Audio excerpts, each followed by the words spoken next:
Welcome to What's Your Story, where we, Jamie Marco, and Stan Brown, delve into the extraordinary lives of everyday people. Listen in as we uncover the unique tales that shape who we are, one story at a time. Hey, let's get ready to explore today's story. Let's do it. Hi, Dad. Good morning. Hello. Or afternoon or evening, depending on when someone's watching this. We happen to record in the morning, but How about just hello? Hello. So I heard from a little birdie that you had a little bit of a accident yesterday. We call it a kerfuckle, small bit of road rash. There was a downed tree in my way, and I thought I could navigate kind of partially through it. And this time the tree won. Oh. So what was going on through well, first of all, you wear a helmet when you're on your bike, right? Of course, yeah, of course. Okay. What went through your head? Walk us through that moment of when you're you see the tree, oh, I could go around it. Give us a play-by-play of what went through your head. Well, a typical problem you like to avoid, I couldn't avoid. I went off the concrete path onto the grass and tried to turn back, and the wheel got jammed in the juncture between the grass and the curb, and gravity took over. Yeah. Were you scared? When things of that nature happen, things kind of go in slow motion. And you don't really get a chance to, it's inevitable. And bounced on. Lucky didn't break a hip, and just got some big, what they call a hematoma. Oh, really? Where? On the right side, almost by, it wasn't my hip though. Played pickleball last night, played straight through. I said, man, there's something a little swollen on this side. I'm a little asymmetrical. Oh, So a few ice packs later, at least I'm walking around and looking good. So do you need to go to the doctor? Say again? You need to go to the doctor, have it checked I out? have to. I played with a doctor last night. Are you kidding? No copay. We're doing good. Let's move forward. Let's get our guest out here. Well, before we do, I'm just curious, do you have you ever had a moment in your life where your life flashes before your eyes and you you know how they talk about those theatrical moments in the movies where something's gonna happen and your life flashes in front of your eyes and all these things? Have you ever had a moment like that? Not recently. Ever in your life? Not that I can recall. Really? Huh. But I have seen UFOs, which is topic for another discussion in a future podcast. Matter of fact, that's a question. You'd be surprised. That's a question I'm going to ask every guest from now on, because you would really be surprised who says, yes, I've seen one. I've experienced that. Usually they don't talk about it, but once you've seen it, you cannot unsee it. Have you really seen one? I'm going to say, her name's Becky this morning, yes? No, you're who's all on of our this guests mixed up. Today we have our guest is Amanda. I mean, get it straight. Listen, listener, I'm sorry. He's just all over the place. Listener, it is like herding cats trying to get my father on Zoom and to organize the calendar. I send him calendar invites for all of our interviews, but he has no access to that. So I want them to feel my pain. I want them just to feel my pain. So in addition to running my business, I have to actually run the site, and I'm trying to message my dad that we're texting behind the screens. It takes a lot of work to make this magic happen. Okay, I can live with that. Also, let's bring Amanda out on the stage, okay? All right. Now listen, Dad, you need to put on your best listening ears because we are going a little bit further than we normally go. We're going across the pond for this guest. I only have one set of ears. What are you asking for?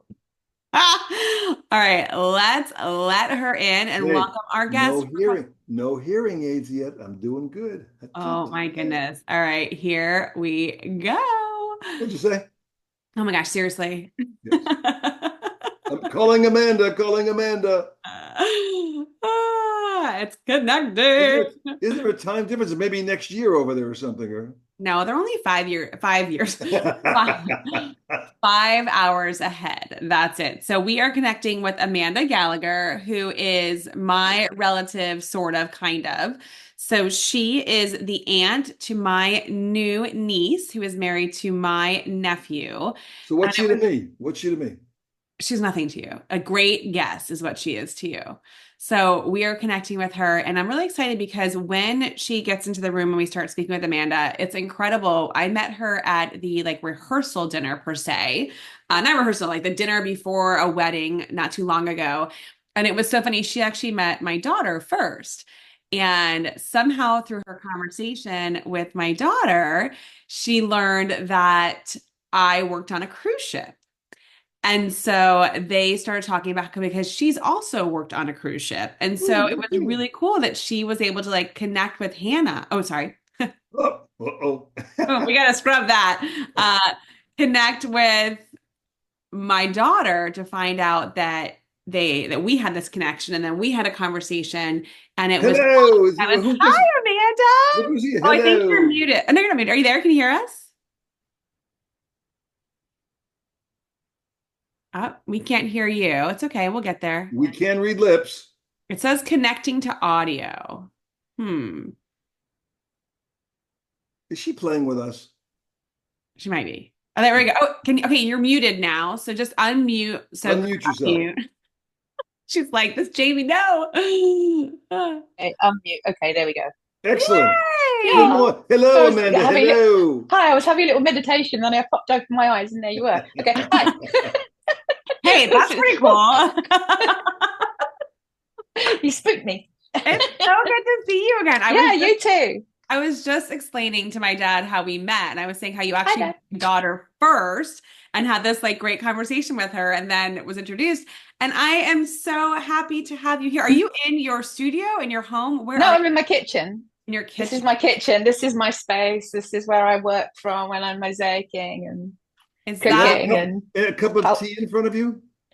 behind in front of me. No, now there is. I knew it. I knew it. is that an Amanda original behind you on the wall? Is that one that you've done? This boy. Yes. Yeah, Cool. yeah, yeah. This is a Sri Yantra. And this was actually made for somebody else. And it's a long story, which I won't bore you with, but it was actually presented back to me because this person's guru had said because it was made from shattered cut glass that it was bad juju. Mm. And he gave it back to me. So I was Wow. quite devastated by that. But I was also very grateful that he didn't throw it in the river with the rest of his crystals and glass. Oh my gosh. Well, Amanda, let's get this out of the way quickly. Have Okay. you in your life ever had the experience of seeing a UFO? Think now, think now. No, Never? no, But maybe it was a UFO. I'm not saying abduction here. Nothing. no, Okay, we'll move on. never. Thank you. I'm gonna Never, pause. never, never in my long-legged life. Although yesterday, See? bizarrely yesterday, my son was telling me that he had had an experience. How old's your son? 25. And it just came up in random conversation? It was a really random conversation, yes. And he would say, okay, where was he? He was lying looking up at the stars somewhere. And he saw something fly by. I mean, it could have been Recently? the Starlink or the satellite or something. It could have been Starlink. It could have been any of those things. But I don't know. it got him thinking. It got him thinking. It could have been a projection from, a drone. Who knows? I mean, everything today is just, do we take anything as given today? I mean, talking about this earlier, Jamie, AI has screwed it for everybody. Everything we look at now is it real? Do I believe this? Everything. Nothing is sacred anymore and real anymore. I promise you we're real. This is really me. And I promise you this is real. This is real too. Well, I'm so happy to connect with you. And like, Amanda, your story goes in so like we had a brief conversation. I wish it could have been longer, but in so many different directions. So, I'd love to kind of just start off with one question first because we have fun with it. So today, wherever you are, the world is a crazy place, but what would you say is your number on a scale of 1 to 10? 1 being that it is a day where you should not be out peopling, interacting with other people because it's just that kind of day. To a 10 being it is the best day you've ever lived and you are just off like amazing day possible. What would you say is your number? Today, in this moment. In this moment. Between 1 and 5. 1 and 10. Okay. Oh, 1 and 10. Okay. 1 and 10. I'm going to guess. I'll get it. Go on, you guess. I've got my number. 7 3/4. 5. Ooh. Okay. Jamie, I think we pissed her off. So what would it take? 5 makes 10. There you go. What would it take to have your number go from a 5 to a 5.25? Just a quarter higher. What would it take to happen today? Oh, my boy walking and saying, hi, I love you, and blowing me a kiss. Or, just saying, I'm here. I'm awake. Feed me. I love that. Well, tell Yeah. us a little bit about, like before, obviously you had your son, you had a life that you've created and you've done. What would you say is a moment in your life that had the biggest impact on who you are today? You're getting pretty deep on this, kid. Yeah, it's a really deep question, and actually I can't give you an honest answer because okay, I'll give you an honest answer. The birth of my first son, Hmm. yeah, for a lot of reasons. What were you willing To to share with us? Sorry? What reason are you willing to share with us? Yeah, knowing that everything that had gone before the birth of my son um, was led up to that moment, and it was the moment that I never expected to happen in my life, to have a child, and then having my son was absolutely pivotal in everything. It just, yeah, best moment. So it's kind of like a rebirth for you, but also a birth and a new beginning when having him. Was that an accurate statement? Not so much that it was a rebirth, but it was no, it wasn't a rebirth. It was it maybe it was a new journey. It was a new destination that was coming. It was something good coming out of something very bad. And probably unexpected as well. What being that I had what my son. No, apparently it sounded as if you didn't expect to have children. Oh no, I had said for a very, very long time I couldn't understand how I didn't understand that the concept of being pregnant, of Hmm. having something carried inside of me. I just could never get my head around it at all. It terrified me and it scared me. And when I met my husband, I said to him then, I don't think, I'm scared. I don't want to do childbirth and babies and all the rest of it. And we left caution to the wind, and as it was a year later. But yeah, I let go of that once I fell pregnant, and it all changed. But Mother yeah, Nature wins again. Mother Nature wins again. She's always going to, hands down, be the winner. How What many are children do you? you have? Okay. Two, So Tell two the us adult a little second children. bit. second time was not as frightening, I suspect. Oh no, the second time was even more frightening. Oh my The second God. time, no, the second time in childbirth, I'd had an epidural the first time round, and I'd said I was never going to do that, and I did. The minute the pain came, I was like, "Get me to the hospital! Forget the candles. I want everything." And my husband went home for a break, and I was 24 hours in labour, and halfway through, he'd gone home for a break, and I said, "Right, epidural, thank you." So when I was pregnant with Harry, I had no concerns about the pain. I was like, "This is going to be a breeze. I'm going to give birth. It's going to be easy. There's going to be no pain. I'll have the epidural." Showing it's done. Anyway, I had the epidural, but I was one of the unlucky ones, and my Hmm. epidural numbed me from my belly button up. Wow. Oh my Yeah, gosh. yeah. It probably slowed the So I had a process down. completely natural birth Oh God. with Harry. He was completely natural. Yeah, Oh my and goodness. and Harry is a free running urban climber. He's out there, and he came out of me, and I'm not making this up, but he came out with his hand first. I'm coming. It's Superman. I'm coming. And both of your Did sons he have have such any chalk incredible on it at the stories. time? No. What, Dad? What'd you Did say, he have Dad? any chalk on his hand? Don't. No. Well, what is it? No. And I feel like when we had our conversation, you have like 9 lives. Like you've done so Yeah. many cool things. And I know that you also have worked on a cruise ship before. We were talking about that before you came on. Yeah. Yeah. What part of like that life before having children had the biggest impact on what you're doing now? Oh, listen, it was all part of my journey. It's all led up to who I am today, and all of the experience that I had on the ships and off the ships and around all the people that worked in that industry and that environment. It was all it's just builds who you are. It creates your character. I was quite young as well. I was 18 when I went into the casino business. I was the youngest croupier in London at the time. In fact, I finished dealing croupier school, and I was 2 weeks before my 18th birthday. So all my colleagues went to work, and I had to wait 2 weeks. So I literally was one of the youngest croupiers in London, and I got out very quickly. I left within 2 years, and to go on the ships. I didn't like what I saw in and around the casino industry in the UK, and I just couldn't cope with that. And I went off to the States, and yeah, What's got on a got the ship. best? What's got the best odds on cruise casinos? And not playing. All the ones that don't play, they're the best odds. The only people winning are the casinos, hands down. If you took a lifetime of one gamble, I guarantee you that gambler's lost it all, and the casino was the only winner. How did you get into that? How was that? My dad, my dad, my dad was a tailor, and a very hot summer back in '76, and that was the end of. He used to make coats and suits, and he was like, "Well, what are we going to do now?" And he went and he got a job with Mecca Casinos, and he started working in London, and he ended up at the Ritz. And I was quite small, quite young. I mean, and he was practicing. He went and bought a roulette wheel, and he made a baize in our spare room, and he turned his little tiny snooker table into a roulette table. And I just loved spinning the wheel, and it was just at that moment I was like, this is what I want to do too. And that's how it started. That's so where the career is based upon the beginning of climate change. What? What? Yeah, she said it was a very hot summer. It was a very hot summer. Oh, okay. You win that one. Yeah, I'm sorry. I'm a bit slow. Oh my gosh, Amanda, I'm going to apologize. I never know what's coming out of his mouth. So that's quite all right. How long which cruise line did you work on again? Remind me. NCL and Carnival. And how long did you for? Oh, on and off for quite a few months. I had a few tours, should we say? But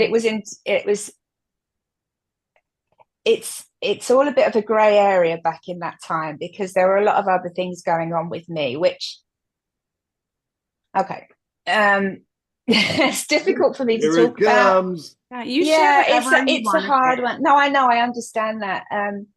I'm not sure it's really interesting what's brought me to this point at this time in my life, in this moment, to share this now, because I've been reluctant to share my true story outside of my social network and my peers.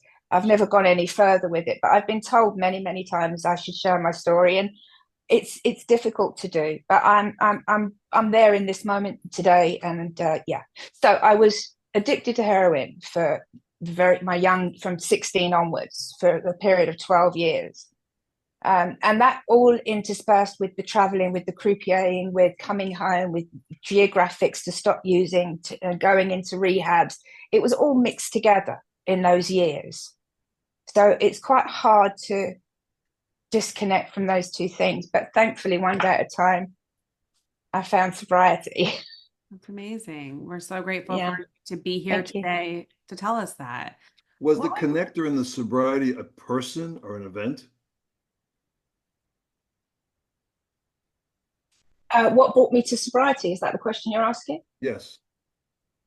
My parents ripping their shirt and just disassociate it. You're not we don't want to know. You're done. We're not your parents anymore. That was the end of the line. A bit of an intervention, basically. Yeah, it was the last intervention. There'd been many, but this was the last one, and it was the pivotal moment to sobriety for sure.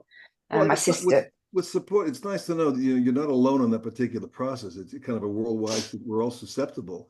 Luckily, you crossed that bridge. Well, it was either that or die. Take the full journey and carry on down that path, and end of goodbye, see you later, or it was make a change at that point. Not to get graphic, but you use needles or smoking. No. I actually, but for the grace of, if I'd have used needles, we wouldn't be having this conversation today. I smoked the dragon, chase the dragon. I had a couple of moments where it could have happened, but it never did. I was too scared. I was a coward. So thank God I was a coward. I'm just curious, 16 is a young age for that to start. This is just being curious. You can answer, or you can say, Jaime, let's move on. But what was it at 16 that, how did you get introduced to that? Okay. I've only just started to understand this, but in the time in my area, there was an influx of addiction and people using drugs. And I believe there was just one person who had brought the heroin into our community. And it was at that point, there were a lot of things going on at that time, and lots of people were trying it, and lots of people were getting addicted, and it was all within our community, and I look back now and I can see how that happened. But once you're hooked, you're hooked. So then even when that went away, you then go elsewhere, and as an addict, you got to find your drugs. So Yeah. But I think it was one person that brought it into it. Because if that person hadn't have done that, I would never have been subjected to it. I would never have found myself in a position to be subjected to it. But what I will say is, even at 16, it was my choice. No one forced me to do anything in that moment. I didn't have an arm pulled up behind my back. I had no one making me do anything I didn't want to do. That was my personality. And that's the person that picked up the drug at that time. And I can fully appreciate now when people say the first one is the one. Yeah, that's the one that gets you. The first drink, the opens first the pill. door, sure. Yeah. And nothing. You didn't start with something more mild. You went just straight to heroin. No, marijuana from 14. Okay. Yeah, marijuana. And then it was actually a straight jump from one to the other. There was no progression. It was just from there to there. Wow. So you were in that era of your life, you said, for 15 years? Yeah. Wow. Till around 28. Yeah, it was a long time. It was all those years. I mean, I went to Israel on various different occasions. I worked in on a casino ship down in Iraq for a while that was illegal. I did lots of things in those years in between my addiction. So there were moments of sobriety and moments of complete, when I went into treatment centers, those were the most. I mean, the first time I went into treatment was a friend of mine who at the time I hate to call her a friend, because she went to my parents and said, look, this is what she's doing and this is why she is the way she is. And that was the beginning of the end for me. But it was still a process of years, because I wasn't willing to stop at the time. I was going to keep going, and I kept going through several treatments. And as you traveled about, you found different suppliers in those yeah locations? Oh yeah. And you switch jobs. If you go to one place and you can't get what you want, then you're going to take something else. I mean, in the Bahamas it was cocaine. There was always something somewhere to scratch my itch. You look very healthy, so at least you got a very great, strong constitution to have beat that and come out the other side. I thank my mother for that. I completely thank my mother for that. I mean, bless her, she's 80 and she looks like she's in her 30s. She's looking great. So yeah, my sister and I both blessed with that, which is nice. Yeah, 16 next year. Love to hear it. So when you're 28, you are, you now become sober. And I know from a lot of friends I've worked with that when you stay in the industry, it's hard to become sober. So what happened with what were you doing it for work? Because if you would have stayed in that, then it would have been hard to get into recovery. So what happened at 28 for job wise, and where did you go? I think it was at that time, I'd switched drugs. It's confusing, but I'd switched drugs about 6 months before the end of my drug addiction. Okay. From heroin to crack cocaine. And what I will maintain now and for the rest of my life, is that those 6 months on crack cocaine were worse than the previous 11 odd years on heroin. Hands down. I got into more trouble. I took more risks. I was compulsive about it 24 hours a day. It's a head thing with coke, with crack, with coke. It's in the head. Whereas heroin is a physical need. You have to feel well, And you were functioning during that time, correct? Yeah, I was always functioning. I held down great jobs when I worked in London. I had jobs in London that weren't casino related, that were different jobs, secretarial jobs, various different things. And people you would interact with really had no indication at all? None whatsoever. My dad used to call me a chameleon, God rest his soul. I had a different face for friends. I had a different face for family. I had a different face for my addiction. You name it. For work, I had a different personality for everything. I could fit in any which way. And how often I can tell you how many drug addicts over the years and dealers thought I was a policewoman, undercover. They couldn't believe it. Never believed it. So it's interesting, but yeah, I am very lucky. I got away with an awful lot. I was very lucky because I went into many, many situations which many people today would just go, "Oh my God, you didn't do that." Somehow you still had a bigger purpose, a bigger thing to do and accomplish. And obviously to the outstanding young men that you have produced are a reason for that as well too. So yeah, that was yeah. But when I talk about my story, I think I need to talk about, I call it karma. You can call it whatever you want. But I believe today that the last 30 years, I have felt the karmic consequence of my actions as an addict. and the things that I did during that time, and the people that I hurt, upset, took advantage of, all the things that we do when we're addicted, where, you know, it was a difficult time. And I believe that everything that's happened since, as I say, has been a consequence and a karmic response to that addiction, you know, brain tumor, cancer, electrocution, and I'm still sat here talking to you today, one day at a time, healed, whole, and healthy. And again, I say this, I can't remember if I said it or not, but I wouldn't be this person today who I am, but I am a bit of a hermit now. I've kind of gone into a shell of protection, because there's been so many knocks. And if you had the opportunity, would you like to break out of that shell and just be you today? Is that possible?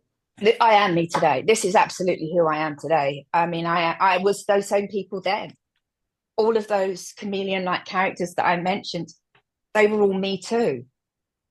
And they've all found their way into this. This is what now is the process, a reaction, a response to that. Are you more at peace with yourself?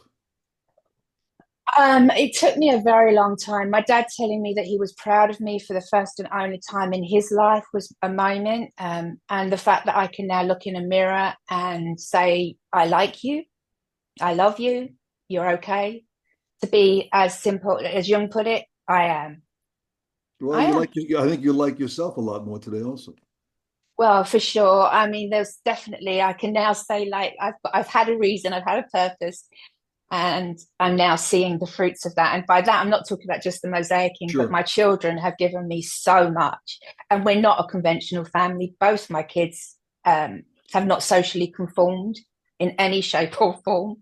And I'm blessed for that. And more guests, Jaime. Yeah. Tell us what you mean by that? Like, help our listeners understand. What do you mean that they've not socially conformed? Okay, so both the boys. What are you drinking? Lemonade. Now, both my boys tried to have normal jobs Monday to Friday, 9 to 5. It lasted 6 months, both of them. They both said, no, it's not for me. Nathan went off and traveled to India for a couple of years. Then he came back and he started playing drums in the park on a Friday night with some friends. And before you know it, he's hosting events, and he's called himself Love Jam. And I can show you. And he's loving it. He's absolutely loving it. That was last year's event. We had 2,500 people there. It was absolutely incredible. The community is spreading all over the country in little pockets all around. They're having little baby jammers, and they're embracing Love Jam and what it stands for. And it's very spiritual and holistic and healing, and it's alcohol free, and it's healers massaging and Reiki and drums and gongs, and it's just an absolute joy to be part of when he has the camp outs, the events. So that's been wonderful. And he's now down in they've just taken out a 3-year lease on a property down in Devon, and it's a retreat. It's just incredible. And people are going there and they're just really, loving life and living life. But that's completely different to Harry. Harry is my, I spent 10 years with people saying, how do you do it? And this is Harry. This was him. He was around 20. And this is a book that he had produced by Macmillan.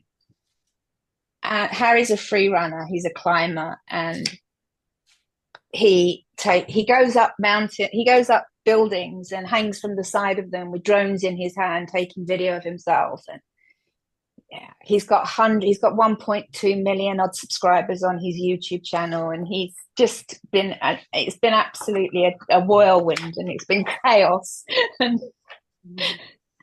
joyful. But they're both your influence, think about like that. Like I was able to witness and meet Harry, and I think that thinking about like your journey and them being, part of you, like literally you carry them and they came from you.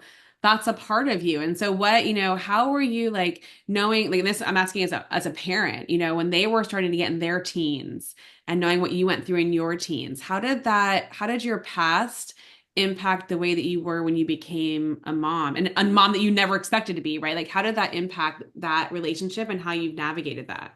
Communication, communication, communication. That's all we've ever done with my boys. We've talked, and we've learned our lessons, and we've taken the journey together. And I've always, always let them have their wings, because at the end of the day, once I know what it's like, once you're out that door, you're going to do what you want to do. And Harry's single-minded, and he's one of these kids that when he gets his head into something, he's going to get there and he's going to finish it, and it's going to be the best. And he's pretty incredible. So I've just let them be. I've just let them be their own true selves. And I can tell you, with my hand on my heart, Nathan is 30, Harry's 25, and neither of my children have ever come to me for money, ever, not once. And they've done it all on their own, and they've done it outside of social conformity, and they've enjoyed the journey and the ride every step of the way. The things that Harry has got to tell his children is beyond. This is a boy that's had a book published about him. That's him. Every page of it has been written by him. All the pictures in there are taken by him. Everything. He's incredible, and and what Nathan brings to people. I mean, when Nathan has the campouts and people walk around and I get introduced as Nathan's mum, say, "Oh, you're Nathan's mum. Oh my God, thank you so much for bringing your son into my life. He's brought so much joy and I can breathe again." And I get so much empowerment. And I've started to say to people, I've got no adjectives left for either of my kids. I don't know how more to praise them than to just, and again, going back to my life story, so many times over the years, you've got to write a book, you've got to tell your story, it's da da da da. And I'm like, well, there's never been an end, and I'm not going to write anything till there's an end. And last year at the camp out, there was, as I say, 2,500 people or thereabouts, and I'm sat on the top of a hill just surveying this incredible event. And there are videos on YouTube, like Love Jan videos on YouTube, if you want to go check it out. And I stood there and I was just like, Amanda, this is why. Yeah. What's great also is the kids have unconventional careers, but so did you. So it's kind of a continuation. A lot of times these kids grow up in families where they say, "What the hell are you doing?" And it becomes a disaster. At least your relationship has grown that much stronger. But I think that also, like you were talking about karma earlier, and I know that sometimes, like knowing part of your story about how you talked about the cancer and electrocution and the brain tumor, maybe listen, we don't know the reasons things happen. We may never know, but look at what has come from you and what both of your boys are doing and how they're creating that. That wouldn't be the case if you had not conquered through all, like your influence on them is obvious. And I think it's just such an incredible thing that you were able to go from, 15 years of your life being this, like the dark ages, but not at the time knowing that, then getting out of that and then handling additional, I mean, I know you said you had a brain tumor, you were electrocuted, then you had cancer on top of that, right? Wasn't that not too long ago? Yeah. Tell us a little bit about cancer. So the electrocution was at 14, and that's the result of it. I can kiss my own bottom. How did that happen? So I was asleep in bed at 14 years of age. I had a metal lamp on my bedside table. I had a dream. My arm went out and knocked the lamp into a metal bin, and the filament in the lamp was broken, and it was touching the edge of the lamp and the bin, and everything was live. And I put my hand in. It was switched off. So anyway, so I put my hand in and straight into a crucifix, thrown out of bed and facing the wall. And again, funny enough, talking about this the other day with my son, they don't know how I survived it. I moved my foot. You can't scream. You can't make a noise. You can't move. But my left foot moved, and my eyes could see the socket. And my left foot went round that socket and pulled. And as I'm pulling and going back across my bedroom, my dad's coming in. Yeah, that's how that happened. And you remember that as it was yesterday. Oh, absolutely. I can still feel the pain of it. I can still feel it, see it, smell it, everything. Yeah. Yeah. So Wow. that's life number one. Right. I'm telling you, you're a cat. You've got 9 lives. So then you go through the next, 15 years of dealing with drug addiction. And then after that, I believe is when the first battle with cancer happened, correct? That's right. The brain tumor was a pituitary tumor. I was told at the time, if you're going to have a brain tumor, that's the one to have, because mostly they're not. Uh, I've lost the word. Malignant. Oh. And it wasn't malignant, but it was quite big. It hadn't shown itself in the normal ways that one of these pituitary tumors would normally show. I didn't get hairy, and I didn't stop, my cycle didn't stop, and I didn't grow tall. You know, the guy from Jaws, the big one with the teeth and the metal teeth, sure. he had a pituitary tumor. Ah. And that's because he was so big, and his hands and everything about him. That's what happened. But none of that happened to me. What happened to me was that my left eye got a sinus infection, and it pushed my eye out. I was very, very sick. I had a 7-month-old baby, Harry. I was in excruciating pain. Yeah, long story, but they basically got me to the hospital. They scanned me and my head, and they just found a huge mass. So I had a tumor on the pituitary, and I had a sinus infection, and it was all going on at the same time. And obviously, I was breastfeeding my son. And I'll just tell you a little bit of a story. My sister had her baby 8 days before me, after me, can't remember. Either way, it was 8 days. So she had milk, and she wet nursed Harry for me in the first week when I was having life-saving surgery. It was pretty amazing. Yeah, brings tears to my eyes when I think about it. But yeah, it was an amazing thing. And yeah, I came out of it one day at a time. And then 10 years later, we had the non-Hodgkin's. So I had stage 4A follicular lymphoma. And my doctor gave me 5 years. And I am now 16 years as of February coming in remission. Healed, whole, and healthy. If you don't pay your bill, they give you another 5 years. That's how it works. Another 5 years. Another 5 years. That's amazing. Yeah. I mean, I believe you have a greater purpose to serve. I mean, you have it's just incredible. Well, the thing with the cancer, because I've been through all the other stuff, and this was like, I talked earlier about the karmic, sure, the cost of all of those years. So these are things that I refer to. But the healing process during my cancer wasn't just a healing process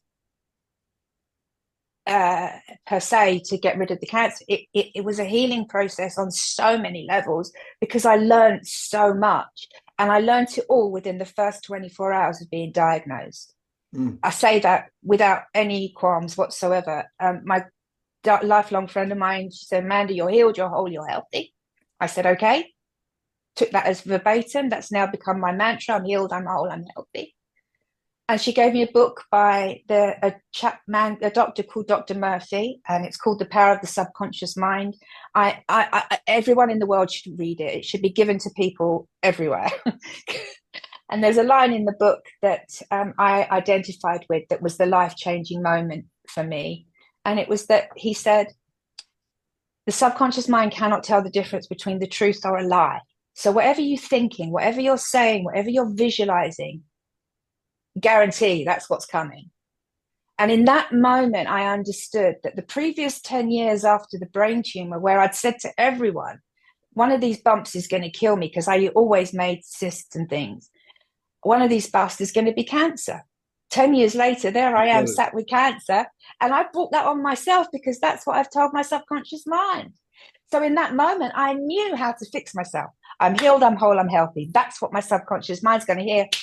Done and dusted. Very, very and that's how I spent advice. The next 6 months. The next 6 months was spent exactly in that zone. Videos, sending out my Trojans, videos when I went to bed, because that's when your subconscious mind's really doing all its work. You're playing that video. Every one of those Trojans, gladiators, soldiers, they all had names. They're all going out into my body. They're killing the cancer. They're fighting against it. And that's how I'd sleep. I'd fall asleep. I'd say to everyone around me, don't think poor Amanda, she's dying, she's got cancer. Think she's healed, she's whole, she's healthy. Shout it out loud. Let the universe hear it. And that came back to me every single day for 6 months. And I was due to have a stem cell transplant at the end of my chemotherapy, 6 months. My parents came with me to the meeting at Bart's Hospital in London. We sat with my new doctor to get the details, the information for the next stage. Mrs. Gallagher, we don't find it. It's not in your blood. It's not in your bones. You are in remission. Whoa. And that was when I realized how powerful the subconscious mind is, and that we can heal ourselves. We do have the power. Okay, I know I had chemo, and yes, I smoke marijuana. That's my thing, but I'm not going to hide that. Everyone that knows me knows who I am, so it is what it is. But any of those things, I believe any of those things. If those were the 3 things on the prescription list for my healing, well, I'll take all of those. Thank you. So you are your own best doctor basically all the time. All the time. Look, it don't work all the time. Don't get me wrong. There are things that I'm not sure why, but for most part, it's been an incredible journey for me. Well, they say psychosomatic illness is not something that's just in your mind. It's your mind creating a system of diseases inside your own system. And if you think a lot straighter, you think clear, as you did, you can overcome quite a bit of stuff. Yeah, 100%. And it works on the simplest level. You want a car space when you go to the high street, just got to visualize it. And I guarantee that car space will be there. Law of attraction. Law of attraction. Power. So bring us to, wow, I can't even, we can have like a 3-hour conversation. But so bring us forward to like today. And we started off our conversation about the artwork behind you and how you're feeling your energy. And you have some incredible work that you're doing now. I know you had a gallery at one point doing some things as well too, I believe. Tell us not a gallery. I just did a few exhibitions, not an exhibition. I did art galleries to try and sell some work, but that was a bit of a nightmare, to be fair. It didn't go down so well. Well, tell us a little bit about, what you've done, since those journeys and, battling cancer and moving forward. Like what is Amanda doing now? Like, what are you doing? Amanda doing now has been the last 12 years of making mosaics. Every single day I mosaic daily. When I mosaic, I'm not in pain. I live with chronic migraine after they removed the brain tumor. I'm now on medication since about 3 years ago. It's just changed my life. I would be squeezing my head. My children would be squeezing my head. I'd be banging it on the floor, thankfully. But during that process, my friend said, why don't you try some art therapy? So I started playing around with different art mediums and finally landed on this. And I'm self-taught. And that's what I do every day. When I'm mosaicing, I'm not in pain. And it's just like a deep dive meditation, and it just takes you into another place. And I can mosaic 5, 6, 7 hours a day quite easily. And even now with this new medication, I'm still cracking on with it. I'm actually on a project at the moment. It's quite an interesting one if you're interested in it. Yeah, tell us. So when my dad passed away, this is my dad. That was just a couple of years ago, right? It was a couple of years ago, yeah. I made a mosaic handmade glass mosaic Star of David for his stone at the ground. So it's on his stone. And the stonemason, we had a joke, and I said, well, you could put this in the catalogue. So he was actually at my sister's, at the wedding, at Zoe's wedding. Right. And I've made a joke to him again. I said, so when are you going to put me in your catalogue? He said, well, when you've made me some models, I'll put them in the catalogue. So that's what I'm working on at the moment. So I've got six different ones that I'm working on. And hopefully they might get used. You never know. That's amazing. Yeah, these are all handmade. They're just drawn at the moment. I haven't started glassing them yet, but oh my gosh, that's incredible. Yeah. And that really just comes to you, like those ideas just come to you? Well, I'm a geometric artist. I don't do anything like real life. Forget it. If it's abstract, I'm there. I'll do it. And that's what I've done. But I'm hoping that he's going to put these in the funeral parlor, and it's going to be a new thing. Who knows? That's incredible. And how do you, so when I know you talked about meditation and you talked about, your geometric and that's how you visualize it. Is it just like, you're just like in meditation and you have a new vision of what you want something to look like, and that's how you design, like how does that, I'm not artistic, so Okay, so this is sacred geometry. This is part of sacred geometry. Things like the yin and yang, okay. the Merkabahs, all that sort of thing is designs in sacred geometry, and they're all geometric designs. And they've all got different reasons and spiritual reasons behind most of them. So quite a lot of my work's been sacred geometry, but also a lot of work's just in, you see something, you play around with it. I did one piece that was a kitchen table, was one of my kitchen tables. Oh, wow. Took me 9 months to mosaic, and it's you find it on my shards mosaic on my Instagram. It's a huge piece, and in the center of it, there's a hidden lotus flower. Hard to explain, you'd have to see it. But if you stand back and look at it, you say, oh, there's something there. And so a lot of my work has got hidden things in it as well. Amanda, is it safe to say, they say, like Harry, when Harry's an extreme athlete, they say when they're in that particular process, they're in the zone. The brain waves actually change literally. So I'm sure you go through that same process when you're glassing.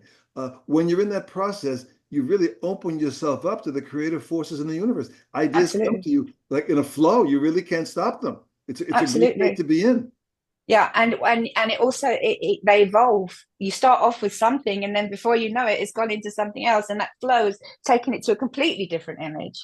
I mean, I've got pieces all around the house on the walls that I can show you, and every single one of them has got its own story. I'm convinced you get in his catalog, you'll be all over the place. Well, I've tried and I've given up. The problem for me is that most people don't understand what they're looking at. And I hand cut every single piece of glass. I start off with sheets of glass and I hand cut every single piece. And I don't use grout. So each piece has to fit completely together. I'll take you a bit closer. That's incredible. What is your Instagram handle, Amanda? So if somebody wants to see some of your work, what is your Shards Mosaic, SHARDZMOSAIC. And I'm Amanda Gallagher. One thought is, even with his catalog, I think if you knew a little bit about the person you were designing for, you would come up with something much more personal for them.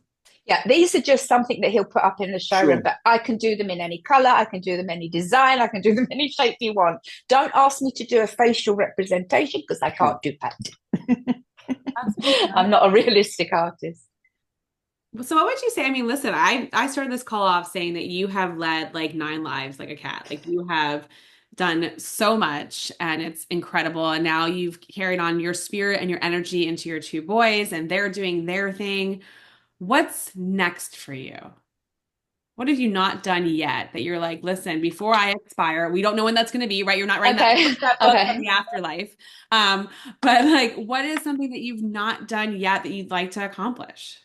Burning Man. Oh, really? Well, tell us why. So when I was diagnosed with the non-Hodgkin's, I came across them online, a photograph from space of black rock in Nevada and the half moon shape that Burning Man creates in the soil. And from space, you can see it and it's incredible. And then I started to look at it and I realized what it was all about. And I was like, that's on my bucket list. I have to do that. So yeah, that's the one thing I really want to do. What is keeping you from going? Like, so I know Burning Man, but I don't know when it is. When is Burning Man? It's every year, right? It's every year, and it actually falls on my birthday weekend, Woo, August. Yeah, it's my birthday weekend. What stopped me? Finances, and I couldn't do it in a tent. I'd have to do it in a Winnebago or a VW version of a Winnebago. So we're like, I mean, like you've got a little bit less than a year for next August, and it's always in Vegas. No, they're all over the place now, but the Vegas one is the one I want to go to. Refresh me. What's the whole thing behind Burning Man? Burning Man, it started back in the day. I mean, I don't know, quite some time ago with a few fellas that would go out into the desert in Nevada. Again, I don't know how true this story is. It's the one I remember reading about, and that it evolved from that, and it just grew into this huge festival. And it's all about you can't really explain it until you see it. You're gonna have to go and have a little look on Google when this chat's over. It's mind-blowing. It's incredible. The artwork that people spend months and months and months building, the most incredible installations. And they just turn this part of the desert into a festival of light, sound, and music. And once you're in, there's nothing. You can't pay for anything. Everything's exchanged and passed around. It might have changed, but yeah, just a really cool thing that I want to do. Don't they actually build like a wooden statue of They do, and that's the end. The celebration at the end is the ceremony of the Burning Man. Yeah, and they set light to it every year. What's the crescent shape it forms? A man. No. You said from space. From space. It's a crescent moon. Like, Oh, it's if like if you took all the tents down and all the and what you see from space is the half moon, gotcha. and then of the festival from space, you can see its imprint on the land after everybody's gone away. Oh. Is it set up to be a crescent? I don't understand. It's just the way they've set up the festival. Yeah, so the tents and everybody goes round the half moon. And then it's I mean, it used to be like that. I'm sure since 16 years ago that I wanted to get. It's probably evolved a bit since then. It probably goes all the way around now. Jamie, let her come to the States and we'll jump into Winnebago with her. Yeah, we'll do it. We'll go with you. Well, you talked about Nathan's, his festivals are 2,500 people. How many people? No, this year was smaller. This year we had 800. He downsized this year. But how many are typically at Burning Man? Like, just give us comparison. Oh, God. Thousands, loads. I mean, 20, 30,000, 40,000. It's huge. And one of their basic byline, one of the things that they say is you come to Burning Man, you leave it the way you found it. So everything leaves at the end, and it leaves that impression in the land, in the sand from space that you can see from space. It's pretty cool. So cool. We will put out the law of attraction for you, the energy that you will get. If not next August, soon, for sure. Before she enters her sixth life, we have to get her to exactly. And I promise you, if you do get a Winnebago, I will give you a sign that says "bathroom out of use." Well, that's just once we're talking Winnebagos. One of the things that Harry did. Oh yeah, this is like so cool. Go ahead. Yeah, he lost his license for a little while. He was a bit naughty, and he lost his driving license for 6 months. And he came to live back at home, and he went and bought an old care bus, and he turned it into a camper van. And he spent 6 months working on it. He didn't have a clue what he was doing. He did it all off of YouTube videos. So it's just absolutely fantastic. He did the electrics, the gas, the woodwork, the building, everything, the whole thing. You gotta meet this kid. These kids are great. They're pretty awesome, right? They're too. You like, are they real? Do they actually exist? They're so, and I didn't get to meet Nathan because I met, he wasn't at the dinner before. No, you love Nathan. Harry was like playing with the kids. I mean, just lovely, like absolutely lovely. But go ahead. So didn't he turn it into like an Airbnb or like a VR? Like, didn't he? Yeah, we hire it out now. It's actually out as we speak. It's in Switzerland at the moment. Passive income for him. So yeah, it's pretty awesome. Yeah. No, he's pretty good at doing stuff like that. It's that, I think it's on the ADHD or that kind of situation. It's like when you can't, you get focused, and he just always achieves. That's so cool. And I think it's incredible. I think that the financial situation of getting to Burning Man is going to change because I know I'm putting out there that your mosaics are going to take off at this funeral home and that everyone in the world is going to want that really customized personal piece to who they are. Not the funeral home. I mean, like the no, I'll tell you which one. You can put your thoughts behind the 30 or so pieces that are sat behind my sofa because they don't sell, and my sofa's just getting closer and closer to the television. Can you ship them internationally? You can ship them internationally. Yes, they're heavy, but yeah, of course you people can see those on your Instagram, right? Like they can see. Yeah. Well, my Instagram, it's not like a showroom. It's basically when I'm working, and I haven't done this year for two reasons. One was I made a sign for my son, and I didn't want him to see it. It was a surprise, and the other one was for Zoe for their wedding, so I didn't want to put that online either. So no, I haven't done anything this year, but my whole Instagram is a process of daily photographs, and you watch the pieces grow till you get to the end. So you kind of scroll through the last 10 or so, however many years I've been mosaicing. And they're all available. They're all for sale. We're going to take a look at that. We're going to share your Instagram. We'll share all that.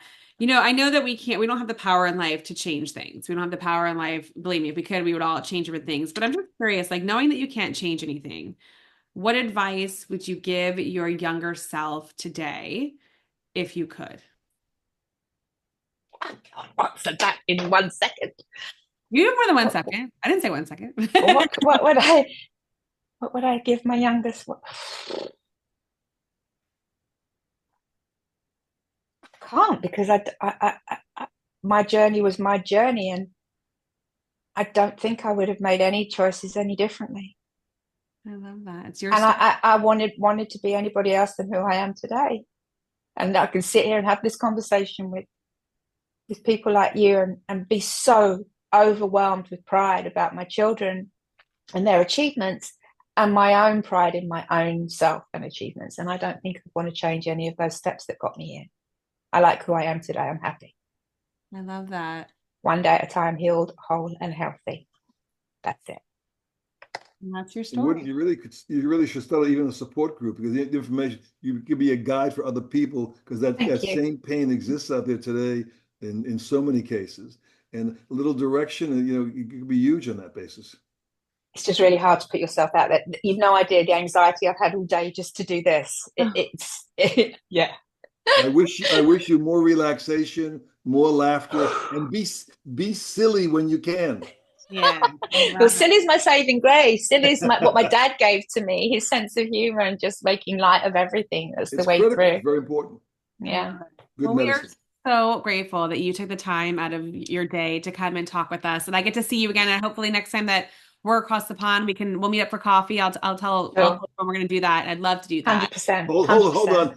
And the most frequently dropped number on a roulette wheel is 0. not 00, just 0. In England, we don't have 00. Really? Really? Ooh, so just 0. Ooh. Just 0. The odds are better in York with the American roulette, with the 00 and the 0.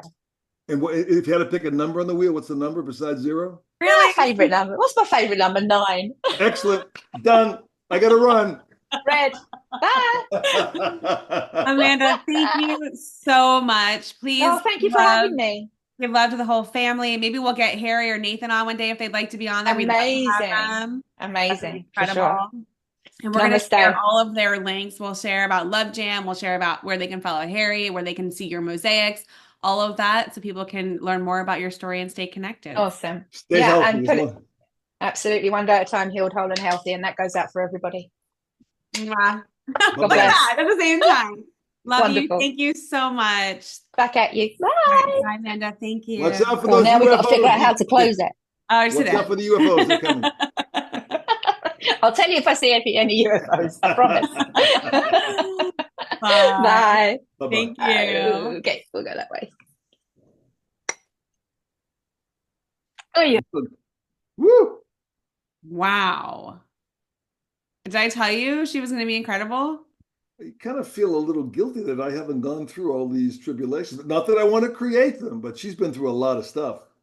I mean, like, it's just, I was saying the other day that we all face like different storms, and it's all like relative. And like, then I met her and I was like, oh my gosh, like I was taken back. And when I tell you that like her boys are absolutely incredible, like Harry was just silly and fun and playing with all the little kids, and his story, we won't tell it here because it's about his mom, but like his story we'll tell another time. But I really do believe that her purpose is what she's created for the future and her legacy. And she's just amazing. And just when you're in her presence, the energy that she gives you, we like just connected right away. Like I just would love to hug her and like just. It sounds as if she's still a work in progress. I think she's been living with all these past actions. I think easy for me to say, not that I can't do, but at some point you got to drop that stuff off. If you leave it behind, so much baggage you can't. It's not easy to leave behind you. But she has a greater purpose. She can help a lot of people out there. I just want to see her laugh more often, be relaxed more often. It's tough going forward. I think the thing is, like, I wanted to say I'm so proud of you.